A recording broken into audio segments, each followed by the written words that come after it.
खोपोली पाली रोडवर उमरे येथे नव्यानं होत असलेल्या कंपनीची संरक्षण भिंत कोसळून 6 कामगार जखमी झाल्याची घटना घडली असून त्यातील एकाची प्रकृती चिंताजनक आहे।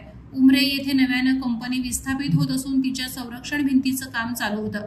ही भिंत 20 ते 25 फूट उंच असून तिचं बांधकाम चालू होतं। या भिंतीवर कामगार काम करत असताना अचानक ती भिंत कोसळल्याने मातीच्या ढिगाऱ्याखाली कामगार अडकून जखमी झालेत। या अपघातात धरमदेव वय वर्ष 25, राकेश राजभवर वय वर्ष 21, मंजित चव्हाण वय वर्ष 20, जितेंद्र वय वर्ष 37, राम समुज वय वर्ष 43, प्रेम सागर वय वर्ष 22 हे कामगार जखमी झाले। जखमी कामगारांना तात्काळ बाहेर काढून खोपोली येथील जाखोटिया हॉस्पिटलमध्ये पुढील उपचारासाठी दाखल करण्यात आले।